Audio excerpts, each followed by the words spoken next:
Jim, 3 goals and 3 points. You must be absolutely delighted.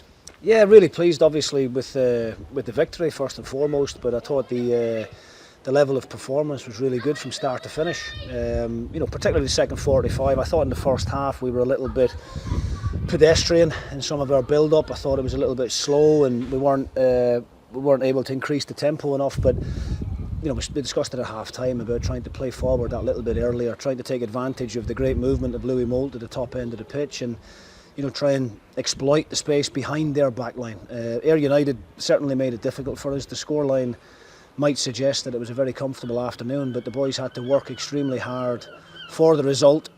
Scored some really good goals, and one of the most important things for me is how solid we look defensively. It's another clean sheet, and anybody that manages to put the ball in the back of our net this season is going to have to work very hard for it, which is extremely pleasing from my end. You mentioned it was quite a quiet first half, and I remember we spoke before about how important it is to get that first goal. It was Kevin Holt that popped up with it, and it just gives everyone that extra 10%, whether that's being braver on the ball or their pressing intensity.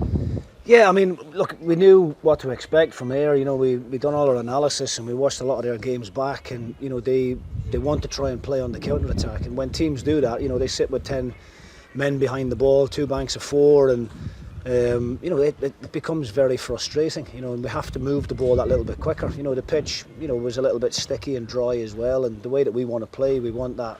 We want to be able to move the ball at a real good intensity, and we didn't do that well enough in the first half. I thought we controlled the majority of the first half. We got done with 2 or 3 counter-attacks, where Ayr were dangerous with the pace that they had, but they never really caused us any great problems. Jack Walton was very, very quiet. But the second half, I have to give great credit to the players. They took on the message at half-time and carried it out brilliantly. And it just keeps that confidence, keeps that bit of momentum within the group, and closes the gap on teams above us. You also must take confidence from the fact that we've not had a dip in momentum, given that we had that 2-week break as well.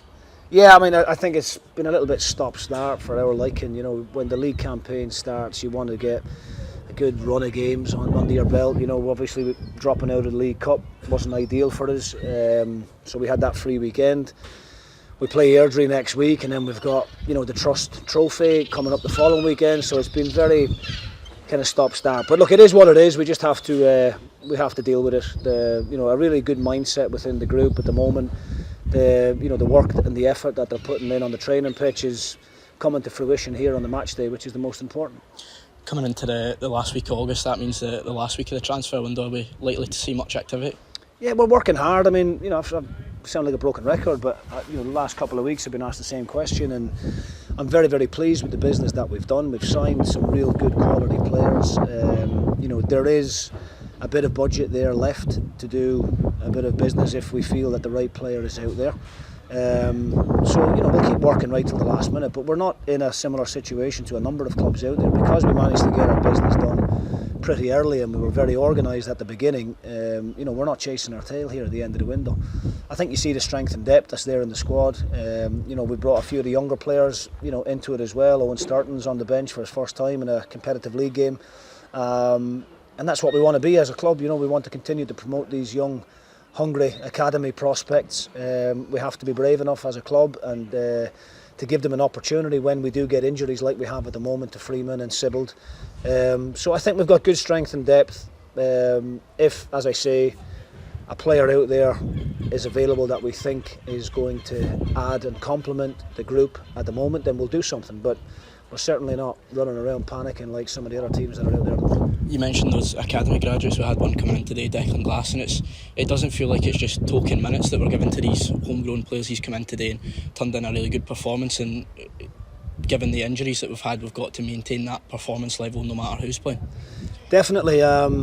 It's something I'm a big believer in. At all of my previous clubs, I've always tried to get youth academy players through the system and try and get them minutes. And as I said, in the previous question, we have to be brave enough as a club to throw them on there and see how they handle it. And I think if anybody can be bothered, I don't think there's too many teams out there in Scotland that have got as many academy players involved with their first team as what we have here at the moment. We put a lot of trust in the youngsters. There's a hell of a lot of hard work going on within the academy with the likes of Paul Cowie and Brian Grant, and lots of other guys behind the scenes doing a great job. But there's no point making the kind of investment that we do make in the academy if we aren't brave enough to give these kids an opportunity. So there, at the end of the game, you've got Fotheringham, Mockery, Glass, Meekison, Rory McLeod, all kids that have came through the system here. So we Cudjoe as well, you could argue, was within the academy for a couple of seasons as well. So that's what we'll continue to do, and the senior players are so important within that as well, because they are the guys out there on the pitch with them that are looking after them, that are helping them along the way, and not being critical but being really positive with them and helping them to develop, and that's the most important thing for us. Just finally on the senior players, Kevin Holt pops up with 2 goals, his second brace this season. You might be thinking about changing his position.